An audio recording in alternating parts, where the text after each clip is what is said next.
Hello, everyone, and welcome to the episode 75 of the Office Hours podcast. Um, let's start. The roles are back to what they were before. So, Mo, take it away. Did you miss the roles last Uh, week? eh, How did you feel I don't know. last week?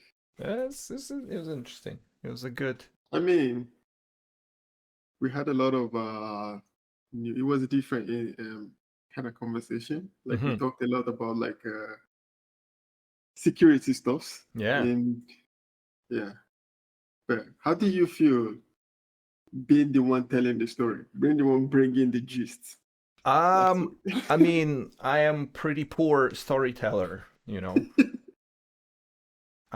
don't You did know. good though. I did okay. I find that it's kind of interesting. I was watching this guy. He's like a he streams or he publishes videos about Rust, the game, not the language, the game. Okay. And I've been watching him for quite a while. I remember when his channel didn't have that many subscribers, Hmm. but he had like a very kind of cozy style of playing. And I was watching some episode recently, and he said that he like reached like 1.7 million subscribers, and I was like, oh damn, that's a lot. But it's like Hmm. I can understand why, because he's he's good at telling the story, and I imagine that like he's been practicing for years. So when I was editing the episode, actually, when was it, like yesterday morning? I was editing it to release it this morning, or yeah, I released it this morning, but I was finishing it up yesterday, and usually like I go through the entire thing, because I Hmm. have to like edit the audio a little Hmm. bit and Hmm. then realize like how to break it down into different chapters. I was listening to myself as like, yeah, at this stage I'm not a very good storyteller. So, but it just needs more repetition, I guess, more experience. Okay. Well, I enjoy your stories. Yeah, I think you're good, but yeah, maybe you judge yourself differently. Like, maybe. I think that like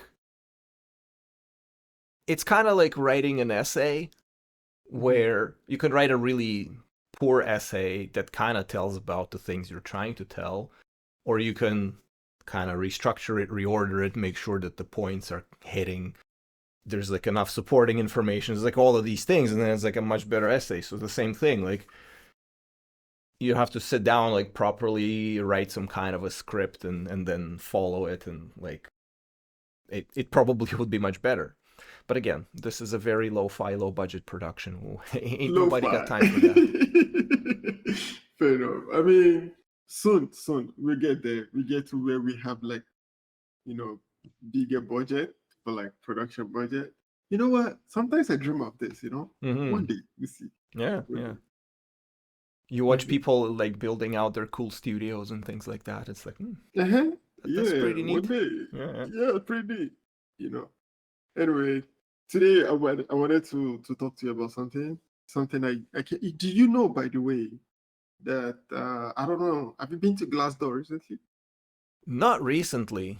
I haven't been there in a while, actually. You know what? It's actually pretty different Really? now. They have a different look. Huh. It's more like a social media now. Oh, Jesus Christ. Everything's more It's like kind of, social media now, but that doesn't make it any better. you know what? But the thing is, the reason why I feel I like it a little bit right now is because it looks like LinkedIn, but everyone is anonymous. So Hmm. like Okay. you could really say what you're thinking without people tracing it back to your company. Did they have that thing where they did trace somebody back to them, even though it was supposed to be anonymous? That was like not LinkedIn. That was Glassdoor, from what I remember. That was a few years back. I don't know. I didn't know about this story, but now you're changing my mind. Because like I don't know. Have you used Blind? No. What It's is like that? this supposedly anonymous tech social network that is like You like register, they verify your company email, like you register with your company email so that they verify that you do in fact work for that company. But everything from there on out is supposedly anonymous. I used to use it, not use it, like I had an account at the beginning of COVID, but it was really pissing me off because it would be like, hi, I'm a software engineer with 3.5 years of experience, and I just got an offer to work at Google at like $670,000 a year, and I think they're lowballing me. I was like, fuck off. No, So I uninstalled it around that time because I could not handle that bullshit. hello, money, Yeah, six yeah, yeah. hundred thousand a year. Well, I'm exaggerating, but that was kind of like the vibe going on in there. Okay, fair enough. Like total compensation with like the shares and everything, and I was just like, Jesus freaking Christ, like, ugh. So to answer your Yeah. question, I haven't been on Glassdoor in a while. And if they're turning it more into LinkedIn, like, oh my god, like I go to LinkedIn, I got catfished by their games. I go on LinkedIn every day to play those little puzzle games that they have, which takes me like all of Oh, 5 minutes. They have like 5 different games, and they all take like roughly like 30 to 45 seconds to solve.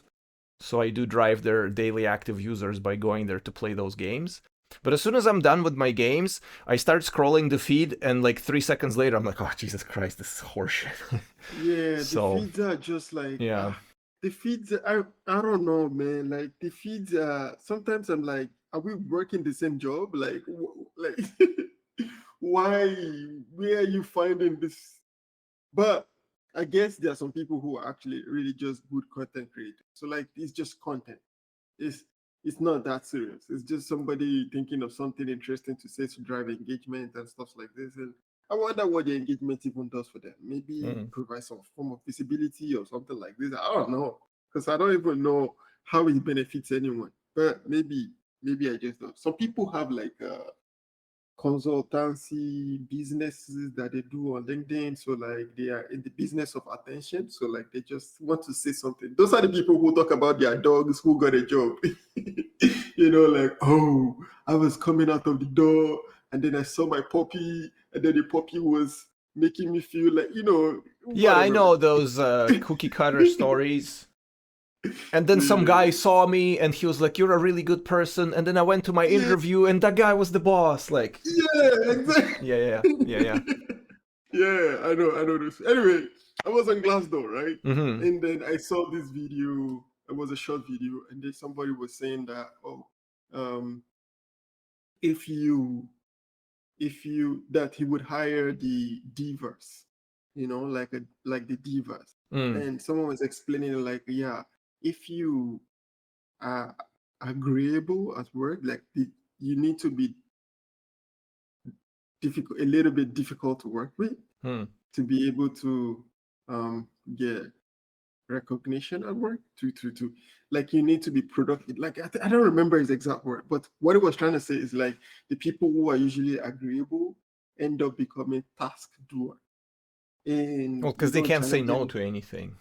You just do tasks. But the people who disagree, challenge like authorities at work, they are the ones who actually like get the whole promotions and like the benefits and stuff like this. They get ahead most time. And it got Mm. me thinking, like I feel like um it will depend on maybe the environment, first of all, and also maybe it depends on like the people who you are dealing with. Because there are some people who probably have like the managers. Not your manager necessarily might not be smarter than you. Like it doesn't necessarily mean like, oh, this person has more knowledge than you, that's why they're the manager. They just happen to have this job. If they are smarter than you, I guess you're lucky. Like some people are really lucky to have managers who definitely know more things than them, and like they just happen to like they're able to share knowledge with you. And sometimes the managers are winging it. Like I, I learned about this. Like they're just winging it. They almost don't also know exactly what they're doing, but it is going well. So yeah.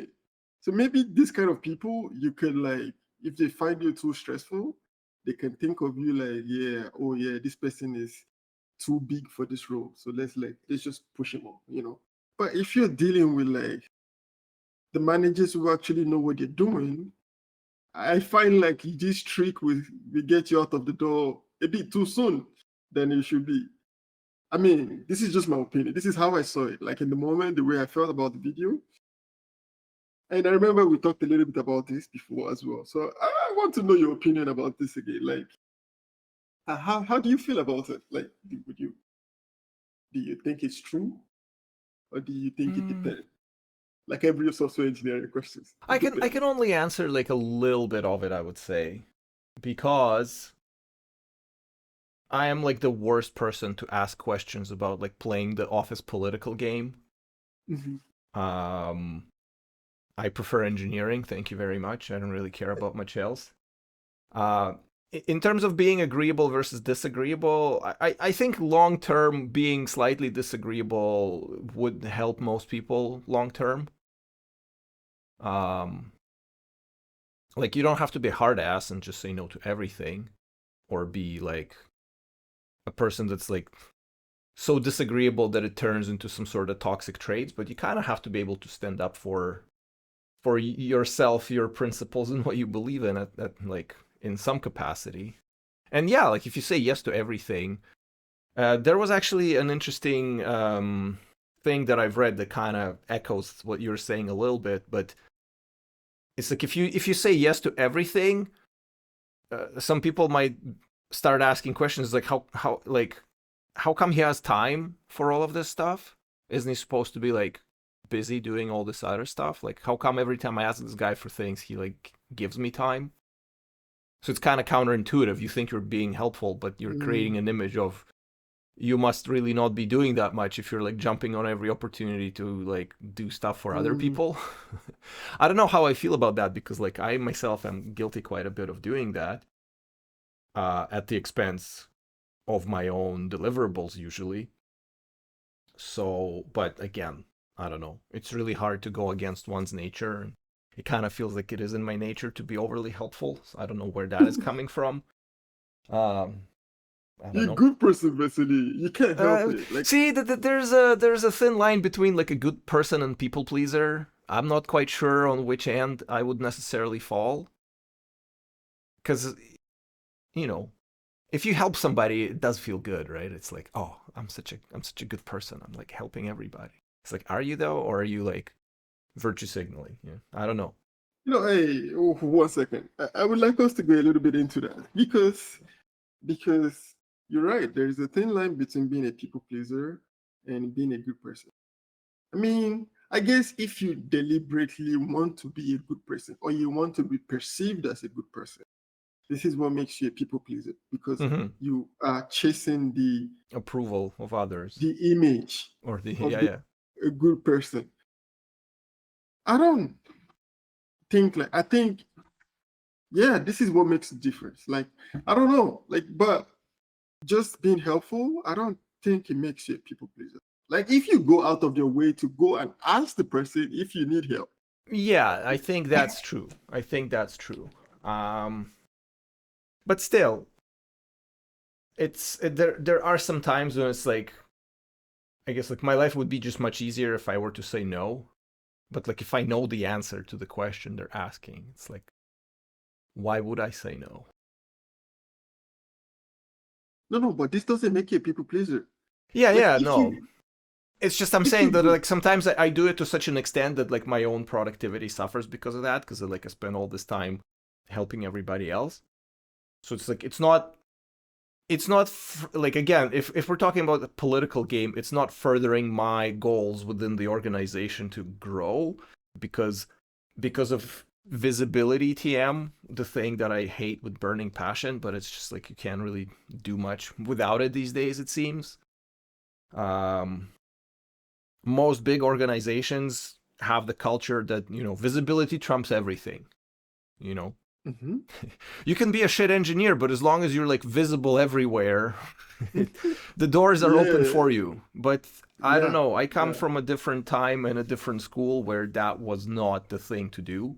In fact, people who were doing that thing were few and far between, and they were seen as kind of like outsiders, Yeah, because if I you did wish not we. have technical Mhm, merit and just managed to schmooze your way through and like brown nose and ass kiss everything in range to get promotions and things like that, everyone would mhm. look at that person and be like, that's he's not one of us. Like we don't like to deal with his kind.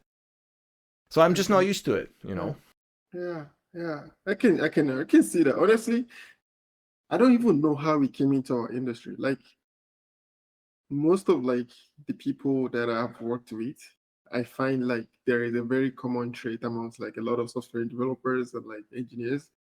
It's like everyone is kind of reserved.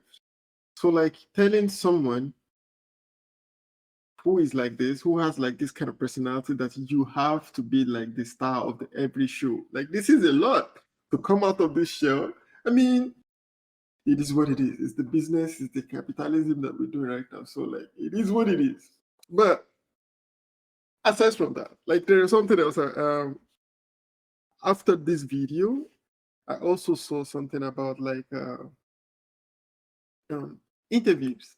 So like one of the videos I saw was about like doing interviews, and you know how like everybody always like prepare for like interviews like differently. Like there is this one particular question about like tell me about yourself. I don't know if you know this guy. He's a very popular coach on like public speaking. Vin something. Vin, Vinny. yeah, I know his videos. He's popping up like on shorts quite a lot. Yeah, He's got a lot of really interesting things to say for sure. yeah. But a lot of his stuff is primarily on like public speaking, like audience Hmm. engagement, like how to keep people. In fact, if I'm doing this thing here, I probably should be watching all of his stuff because it's very pertinent to what we do here. You Yeah, know. exactly. So yeah, exactly. So I came across one of his videos. I went actually to watch like a video, and then I came across this video, and then he was doing something about like interview, and he had this particular one that I don't know if I agree with it a lot, but I find like at least the idea, the concept is something that I guess we can talk about, like we can share, because it was about like answering the question of tell me about yourself. Hmm. And then I realized that in many interviews, I mean, I've gotten really comfortable with saying answering this question. But he had this idea that was really interesting. It was saying like you have to tell the origin story. Do you understand? Like most times, even when I'm on the other side of the seat, like maybe I'm on the other side and like we are doing like an interview for someone that's coming to join our team. Um, I find like a lot of people just like do a resume summary, like, oh yeah, I started working in this, and that. But this is something we can already see on your resume. But it would be nice if you can actually tell a story that is um that people can actually like relate with, you know, in a way. Like, oh yeah, this is the reason why you are doing Yes. this. This is why you ended up here. Like, like When this. I was 5 years old, I stuck my finger in a floppy drive, and since then, my life has drastically changed. Do you know what? This could actually be a good story because now we have, you know how I feel like this. I feel like sometimes when you're in an interview, you find Hmm. like you think the person that is interviewing you actually is like a very serious person. Like, oh yeah, like you're scared because you think like this is really good. But Mm-hmm. I find like if you're able to break the ice and you actually have make the conversation a bit relaxed, because at the end of the day, you know, I don't think you're interviewing for like you're not going to the moon.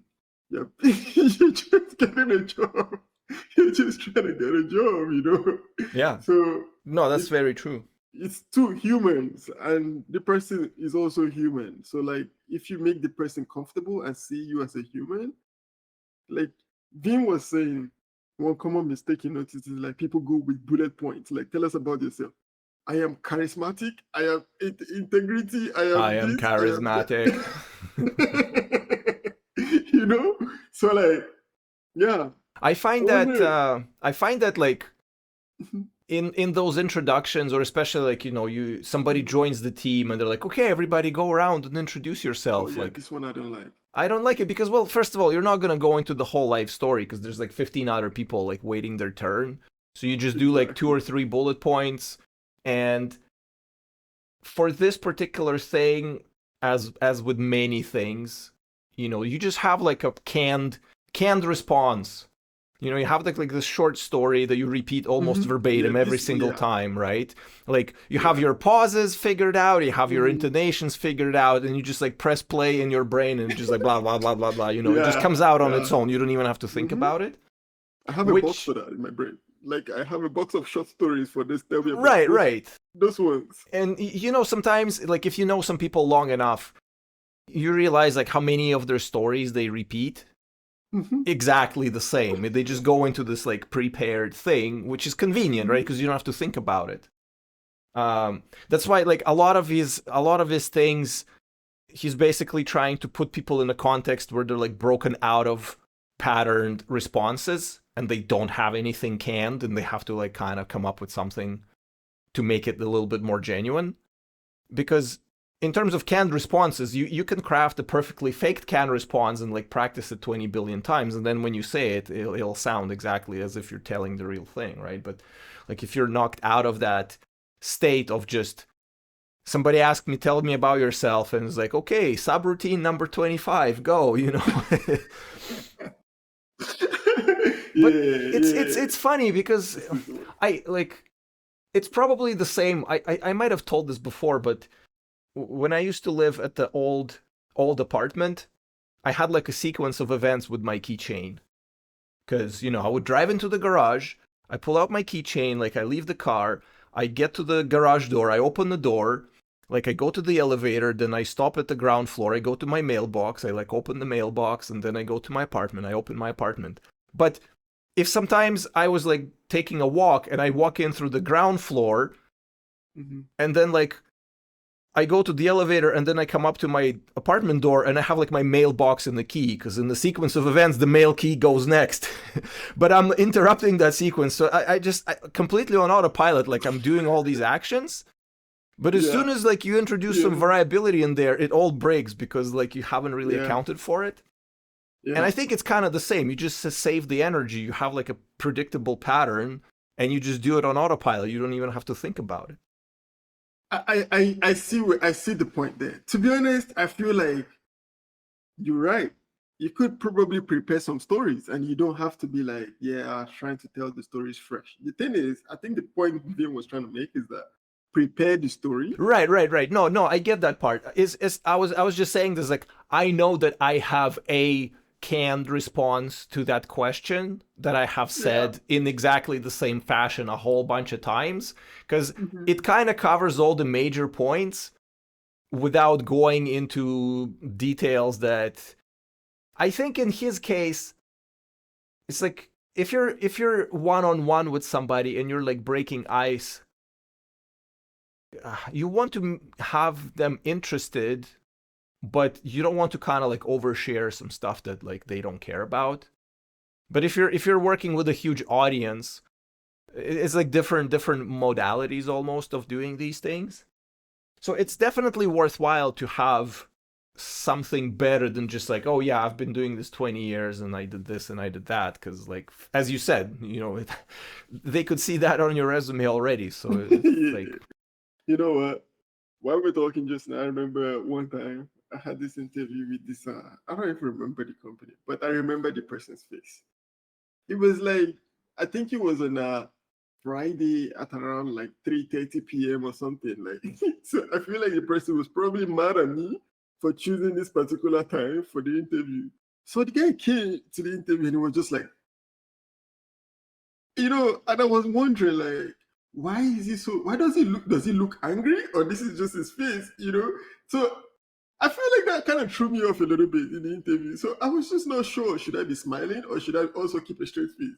I'm not sure. In this kind of case, what would you do? What would you try to like yeah, this is engage the quite person? contextual. I think I normally like my default I think I mentioned it before, but my default is that like I'm genuinely excited to be talking to people that I meet for the first time. I'm not always comfortable enough with potentially striking the conversation. In fact, we were just at this conference, right? The one that we covered the Hmm. entire Hmm. episode. And I met this guy there. Uh, how did we even? I think they were serving breakfast. And I just Hmm. grabbed the coffee and I like walked up to a random table that had empty chairs. And this guy, hey, like come in, sit right here. And we sort of started hanging out throughout the thing, started like chatting about stuff. And I was very impressed that he would just come up to people and start a conversation with them unprompted. He was pretty not like aggressive or forceful, but he was very purposeful because he's a Hmm. young guy and he was like looking for people's advice. And there's like a lot of very high level people in there, like high ranking Of people in course. there. And he would come up to a random person and be like say a couple of things about the conference, and then he would be like, so like, hey, I'm trying to like get into cybersecurity or something. I don't remember the premise exactly. It's like, what kind of advice could you give me? Just complete stranger. Like, what kind of life advice would you give me to get into cybersecurity? I was like, damn man, that takes balls, but First that's of all, the cool thing is that yeah, people would like they'd be like, and they would actually start saying it. So it's like, okay, you could do that, like wow.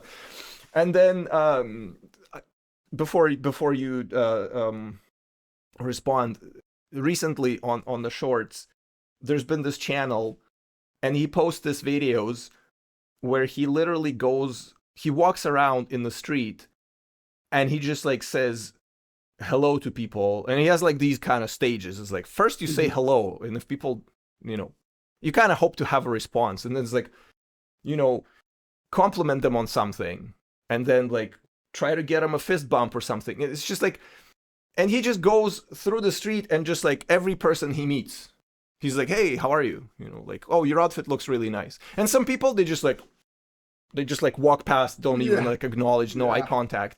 And he's yeah. like, should I be discouraged by that? It's like, no, let's try with the next person. And a lot of people are surprised a lot of times, but they go from detached to like smiling and being happy that they got noticed, you know. So, and the whole point is that you can work on these things by just repeating them and ignoring the negative emotions that you get out of being Mm, ignored fair enough. yourself. And then it becomes much easier because you understand that it's okay. You can come up to a stranger and compliment them on how they look because they have some cool outfit, and it's fine. And they'll probably be pretty happy about it as well. So it doesn't have to be weird. Yeah, I mean, do you know, I totally like agree with this because I think I noticed something also, like in the in our industry, I find like people are ready to share knowledge. Like Everybody everyone is likes the like, sound of their own voice. I find like if you present your question in a very respectful way to to people, they are ready to talk about their experience. You Hmm. just need to go to them. Some people are not, they don't look very approachable, but they are waiting to just to be questioned, to be queried, like send Yeah, your yeah, send yeah. your query. And Well, it is what it is. But it's true. I think people like to tell their story. I just remember something completely unrelated, but it's pretty cool anyway. We'll jump into it right back. But a person that I randomly met online, we kind of playing video games. He asked me to give a shout out, so I'm giving a oh. shout out to Gordon officially. I forgot to do it like last two times. I even had it written down, but hey, Gordon, shout out Shout out to Gordon. you. Yeah. So I was gonna say that maybe so I'm going to B-sides, which is in May, and maybe I should try doing what this guy did. You know, just like come up to people and just start conversing. Because usually I'm pretty reserved. Like I kind of like try to participate in conversations, but sometimes when I don't have anything to say, I just kind of stand there and kind of like two people are talking and I'm just sort of standing there, and it kind of gets pretty awkward at times. but I don't want to interrupt necessarily, but so it's weird, like breaking Mhm. in especially if a lot of people like know each other and you kind of Mhm. a outsider. It's even harder, at least for me. Yeah, For that I guy, it was know. really easy. You would just like walk in, and be like, "Hey, everybody, blah blah blah. Like, let's talk about this stuff." I I don't I can't do that right now, but I'd like to learn to do that. I find I think I might have the skill to do this. Hmm. But as I get a bit more older, I find less and less my willingness to do it because when I was You're turning into old grumpy man. You're turning into that guy from Up. well, maybe because as a when I was like younger, like I had no, I wasn't really, I don't care if you answer me or not. Like if you give me an answer, thank you, and if you don't, I just move on like nothing happened, you know. But as I get older, not like I care as much, but it's just like it takes more energy, you know. Like at the end of the day, I find myself being tired of connecting with so much people, but But I how much is want so more. much? How much is so much? Now I crave more of quality, you know, like I would want to, if I go to a conference, I would want to be just maybe like 4 people, 5 people tops, and then Yeah. we just like exchange contacts, and these people we just gonna remain in touch. Before I could go somewhere and just like socialize. I don't know. This is just my personality, and I hope maybe one day it's useful somewhere else to be able to act. You know what? You could go to the conference and actually make videos interviewing people. Yeah, that's a whole different setup.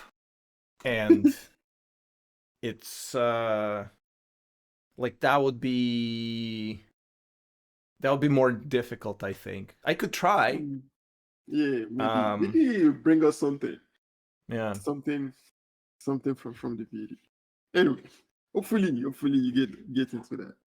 Another thing that I saw on Glassdoor was Mm. somebody talking about how to get a raise, and of course, Raise in this economy? yeah, I know, I know. Person was talking about like, oh yeah, this is it was like 12 steps or something like this, talking about how like yeah, you should always like go to your manager and say this. And I started to think about it. Like I feel like these people are lying. People who make videos like this, I hope it works for some people. But to me, it feels more like a content. Because you will not. There is a lot of people who wants to do this job. And I think it depends on the kind of job that you do too. Because you can't just go to your manager and tell them like, yeah, I do this, that. So because this, then you should pay me more money. First, there is a Wasn't it salary exactly structure. the same thing that you and I talked about like 2 years ago when you were Yeah, getting like ready for your promotion? yeah, yeah, we talked about it, right? Like, I mean, there is a structure. For me, I feel like there is a structure, right? In many companies, maybe if you work in a company that doesn't have a salary structure and like just gives money to anybody who asks nicely, maybe. But usually there's a band. So although maybe I'm naive about my thinking on this because maybe some people actually maybe this band is just for the public and it's not really like personal. Maybe some people actually get more money than the band. Like for example, like if you're like a senior dev, there is a senior dev band. Like as your experience goes on, and like a middle or whatever level. And I think this is how many companies like structure their salaries. So if you go and then you say like you want more, I mean, should you not have more costs to ask for this just because you say like, oh yeah, you do this? I mean, I've just never seen it work like that. And I was curious, like, have you ever been in salary negotiations with your manager before? And did you win this negotiation? For a raise? No. What were you negotiating for? The Holidays? funny the funny thing is that in this industry, like raise, it's much easier to get a raise by just switching companies. Even if you don't negotiate at the interview stage, because I started reading this article that I've seen recently about this guy who basically says like, here's like the steps for you like in negotiating during your hiring stage, right? Because you should always just do that. But in my experience, even when I wasn't doing that, I would just like accept whatever offer that was on the table, which is probably not very smart. You can probably always get a little bit more. I think a couple of times I negotiated for some things and I got them, so it wasn't that big a deal. But I don't know how it is right now. Like right now, the market situation is pretty weird. But prior to, my entire experience was that if you simply just change jobs, it likely comes with quite a drastic increase in pay. Like the kind of increase in pay that you would not get even if you get a raise at your company where you are currently. So First off, earlier you mentioned like you negotiate, and something came to mind. I was wondering, is it possible to actually negotiate for more holidays, like more vacation days? yeah, you should be, in fact. Like, I mean, I have Really? 15 days now, and if the next company is offering me 10, I'm really going to be pushing for at least 15 because it's, well, those I'm definitely losing No, no, out no. if I don't have those. Like in your current company. Oh, in my Mm, current company, I don't think they'll ever go for it. is it possible to negotiate for The thing their with current? vacation pay is that, like, when you leave, they're supposed to pay you out your vacation pay balance. So a lot of these companies back in the day, like a few years back, they would be like, "Oh, we have unlimited vacation, unlimited, take as much as you want." That was just a ploy because they would give you on paper in your contract, they would give you like 1 week vacation or something, like 5 days, and then it's all a free vacation on paper, so that when you leave, they only have to pay you out 5 days, right? Oh, that's the catch. Of course. You think they're doing it out of Oh, the kindness of their heart? They put it that on paper you have unlimited vacation, and like good luck getting that because anything over a certain period still requires approval from your managers. But then on paper, like once they have to cash you out, once you leave the table, so to speak, now they have to pay you less. So it was a good deal for them because a lot of people also don't take vacations anyway. vacations. Yeah, yeah. Even if like especially like I think they did some studies and like in the companies with unlimited vacations, people on average take less vacation because they look at their peers and they're like, "Oh, my peers are not taking vacation. Like if I take 3 weeks, I'm gonna seem like such an asshole." So they kind of like don't do it. So I don't know if they will go for like vacation days increase. I think for a lot of companies, they have some kind of structure seniority wise that like for every X years of being with the company, you get an increase in your vacation days. And like if you're working for any kind of government or union type shindig, which us are not likely to do, that stuff is usually there like day one. Um, Strangely enough, the company that I'm at right now, last year I believe they have revisited their vacation structure, and like a lot of people received extra days. They kind of like shifted the bands around, but I don't know because they're a big organization and parts of that organization are unionized. There probably was like some unfairness argument to be had or something. I don't know. Again, I don't really think they did it out of the kindness of their heart. There has to be some kind of motivator behind it.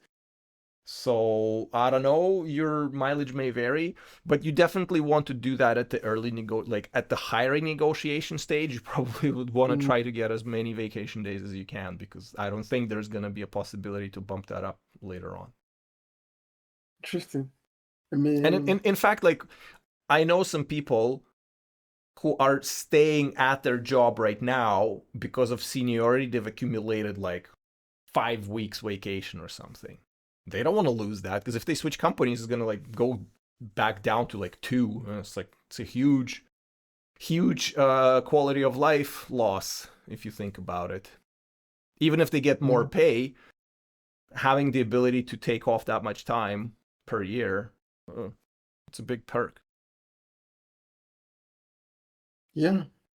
Honestly, I never really thought much about it. But I guess if you have the privilege to do it, it's just I get the reason why we're talking about this was because I mean I saw the video and then the person was talking about like how to negotiate. And I really feel like these videos are weird. But if you could really negotiate for anything, I guess like it is worth it. Because at the end of the day, it's business. And you have to look out for yourself on the side of the business as well. Like if you feel like you'd really deserve more money or more vacation days or whatever you feel like you deserve, I think you should really go for it. When I saw the video, the feeling I had was like, you know what, you people are lying a lot because if you think it's this easy to manipulate people to give you more money, I mean, everyone will be doing it. You guys are talking like the people that you're talking to are not like you probably talking to your manager, and your manager probably is not the CEO. He doesn't have the company wallet. Like worst case Well, scenario is probably they have the team's budget, or some slice of the hierarchical structure. They have the budget, right? Again, they're operating within that budget. If they can lowball you and give you less, they have more budget remaining to apply elsewhere. So from your perspective, like you agreeing to their initial offer is probably a bad move because they're going to be at the bottom of the band that they're willing to give you because they have the budget, right?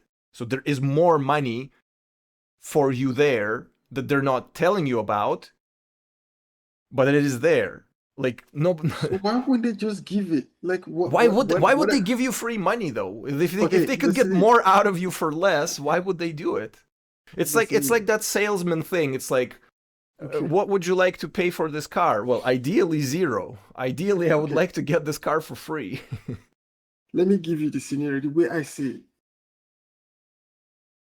I mean, I hope one day I have this type of position or like maybe to be able to like do what I think. So there is a budget.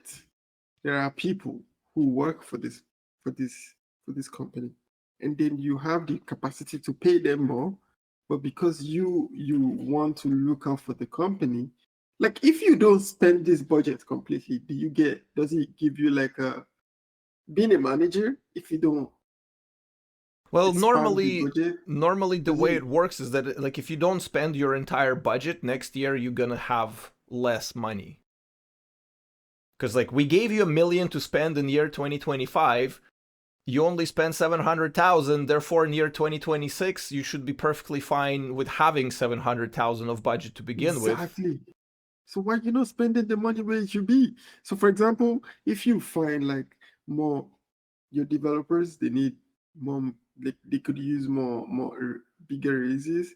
uh, Happier Yeah, but employees will if you save like 20 grand off of the head count off of each person, you could potentially hire a whole new developer. but this developer that you're hiring, what is the guarantee that the developer will be a good Well, would make you none you of know more developers does not mean more productivities, right? no, I mean I get that. I don't know exactly how this thing works, but ultimately, sorry, I had a thought for it. Seemingly kind of slipped away somewhere. What was I gonna say about that?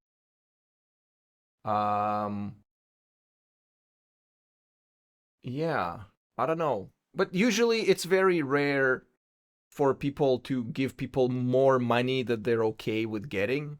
Like if you're okay. Oh, I remember what I was gonna say. Again, it starts bringing these arguments for fairness. Like if you give this guy more money and people learn about it, which is like this side of corporate thing. You know how a lot of companies they have some policy about like not disclosing your salary to your peers, which I don't think is legal, first of all, but they try. It's just so that if you tell your peers that you're getting X and they all are currently getting like 20% less, if they be like, well, this guy is getting so much, like we have to go to our manager and demand as much. So as soon as you introduce that, oh, I just gave this guy more money, everybody else is going to, well, give us more money too. I understand that it doesn't sound so great, but again. I get this part. Maybe from the point of view of that, sometimes like, I mean, I understand how salary works. Maybe somebody might have like more certificates or like more studies, more whatever, man. Like there is a whole economics about it. I get it. The part that I don't understand is you being a manager and you have company budgets and you are trying to really lowball people, forgetting the fact that you are also an employee and you also earn salary. And you know what it could do to help people to earn more money. So like, they could have incentives. They have like, okay, well, first of all, like when you go to the store and the cashier tells you, okay, that would be $50. You don't just give him 70 and be like, out of a kindness of my heart, I decided to pay you $20 more, right? You don't do that. Nobody does that. So why should they do that in the reverse scenario when, you know? No. So the scenario that I'm looking at it from is like, let's say you are at that period of the year where we do like salary increase or negotiations or stuff like this. And then sometimes like maybe, I don't know, I don't really know what the back end looks like, but maybe it's possible for them to give you more money. And then they go like, yeah, this is like the max we can do. Like, and then they ask you, like, how do you feel about it? Like, do you, like, how are you supposed to feel about it? Well, of course, everybody's gonna say yes if somebody offers to pay you more money. Like, no one's dumb enough to say no to that. Exactly. But so, like, the question is, why would you give people more than they are happy with already? Like, if they're happy with it already, they're happy with it already. Why overpay for something you could have had for cheaper? Just out of the kindness of your heart? See, let me... Like, what are you getting? Like, you're paying them all this extra money, but are you getting any extra from them for that? Like, you can say, I can pay you 20 grand a year more if you're also willing to pick up these additional responsibilities. Then you have equal exchange because both parties are getting something. But if I just give you 20K and you're like, okay, I'm just going to do exactly the same thing that I'm doing right now, like, you're not gaining anything. So for you, that's a, as certain character said, that is the worst trade deal in history of trade deals. Well, fair enough. Honestly, I see your point. Like, it should be like a give and take. But the only thing I was trying to say is that if you as a manager, who is also an employee, have the opportunity to pay someone more money, I mean, why hold back? But I see the point of, like, you know, you have to get value for what you're giving them for the money for. And I guess it is what it is. It is a business at the end of the day. So yeah, if you feel like you deserve more money, you should ask. I think that, you know, there was this experiment where they had okay, I'm not trying to draw any exact parallels, but I feel like there are some parallels maybe to be drawn, so nobody should take this personally. But there's basically this experiment. There's two cages. They're made out of plexiglass, so they're see-through, and they have some type of monkeys, I believe, maybe bonobos, like some type of monkeys, not like apes, like the big ones, but some smaller ones. And they would basically get both groups, so they're separated. They're two separate cages, but the inhabitants can see each other and they can see the outside. And they would basically make them do certain tasks. And one set, they would do the task and they would get rewarded with like a piece of broccoli. And then the other group, they would do exactly the same task and they get rewarded with like a slice of orange. And after 2 iterations, the monkeys who were receiving broccoli would lose their shit because they would perceive it to be so unfair that they do the exact same work, but they get like this garbage thing instead of those guys who do exact same Mm-hmm. work, but they get this much better thing. They would like refuse. They would refuse to participate. They would start getting very angry and agitated. Like even those guys recognize fairness when it stares them in the face. So if all of a sudden you give somebody else free money for doing nothing, everybody else would be like, "Well, what the hell's going on here? That's unfair." Like that, it just doesn't work on such a deeper level that I understand uh, the inspiration of the soul to do good deeds in the world, but I don't think it's going to work out the way you No, think no. it You will. know what? I think I should clarify. I'm not saying give one person the money. No, this is not what I'm saying. I'm just saying, like, I mean, if you're a manager of a team, you have 10 developers or 6 developers, like generally, all of them. Mm-hmm. Like, there is no point trying to lowball your devs if you Mm-hmm. could pay them more money. Like, I guess like there is a cap to where you can actually do it too. So like if there is a because I feel like the more motivated they are, it's better job people will do. No, Everyone knows the market. no, not necessarily. Really? No, I don't think so. I mean, when you negotiate, again, it's like the car example. It's like you want to receive infinity money for the car, and I want to pay $0 for the car. So now we have to start from those two positions and arrive at some Mhm. compromise where we both are happy. Mhm. Just because you give people more money has absolutely zero correlation with the fact that they're gonna work more or harder or anything like that.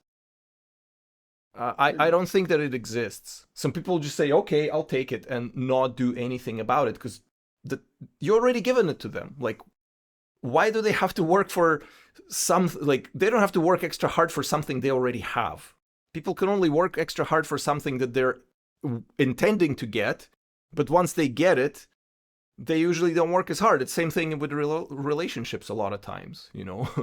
In the wooing phase, people put in a lot of effort, but as soon as the deed is done, you know, and they signed on the bottom line, it tapers off pretty drastically from there. And that kind of like, again, there's a parallel there, you know. Yeah, I guess I have to review my idea of it. It's just like I feel sometimes you have to find a way to motivate your team. Like, and everyone knows the economics Yeah. of different You things. know, you know And what you could try? You could try going to a manager of completely unrelated team in your company and ask them to shadow them on the promotion committee. Because you don't know any of those people and you have no impact on what they're actually going to get. You just want to see how the process is done. I don't know if they'll let you, but I think that would be an interesting experience to see what exactly, how these things work in terms of how they pick people whom they're going to promote. it'd be interesting. If I get this kind of opportunity, I would take it. Well, I you would really. probably have to ask. Again, no one's going to give you that opportunity for free. You have to ask for it. Yeah, we'll see. We'll see. Hopefully, you know what? Yeah. Hopefully, we'll see. So yeah, Anyway, negotiate. And I should take my own advice, god damn it, because I'm so easygoing. I'm like, you want to pay me this much? I like previous one, new one, this one's higher than that one. The difference is big enough to warrant the switch and the hassle of yeah, that's fine. So I should be better at following my own advice here. okay, fair enough.